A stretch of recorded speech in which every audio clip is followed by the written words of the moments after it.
The Russian Foreign Minister Sergei Lavrov stated that Ukraine is trying to delay and undermine the course of negotiations with Russia. He made such comment on the information that Ukraine had prepared a new draft agreement with changed proposals. According to Sergei Lavrov, Ukraine has demonstrated its own inability to negotiate. According to him, Moscow will promote the Russian draft agreement, which contains all the initial requirements, including the issue of holding military exercises in Ukraine. The Russian version of the treaty states that in order to conduct such training on Ukrainian territory, Ukraine must obtain a consent from Russia. There are some other changes in the Ukrainian version of the treaty.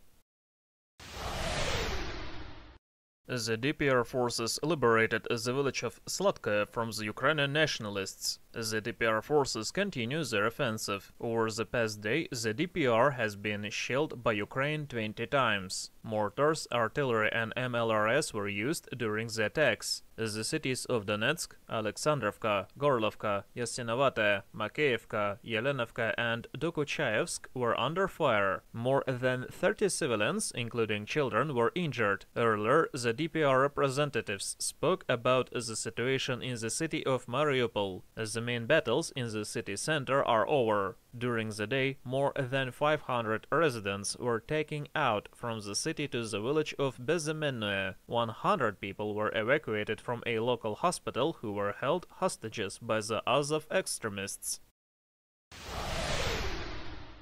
Over the past day, the Russian Air Force destroyed 29 Ukrainian military facilities, 2 command posts, a targeting and guiding radar for an S-300AA missile system, 7 artillery batteries, a warehouse for rockets, artillery pieces and ammo, plus 10 Ukrainian strongholds and areas of concentration of Ukrainian military equipment. The Russian Air Defense Forces shot down 5 UAVs near the villages of Novoselovka Vtoraya, Chernivaya, Novogradovka, Ilovaisk and Khartizsk, Igor Konashenkov reported.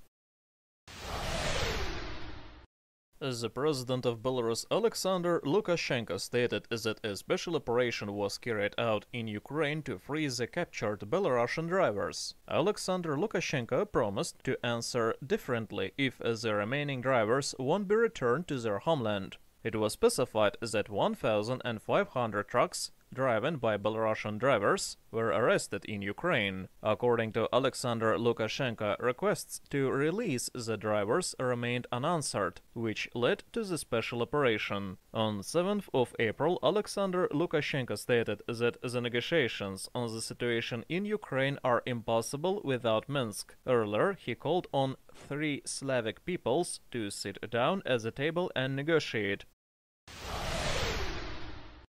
The Russian Investigative Committee has identified the persons involved in the murder of 2 Russian POWs in the Kiev region, the press service of the Investigative Committee reported after a meeting held in Donetsk by Alexander Basterkin. During the meeting, he heard a report on the progress and results of the investigation of the criminal case against 2 men, Khizanishvili and Antoniuk, from the Ukrainian nationalist groups. After the report, the head of the department gave a number of instructions to consolidate the evidence and bring the criminals to justice.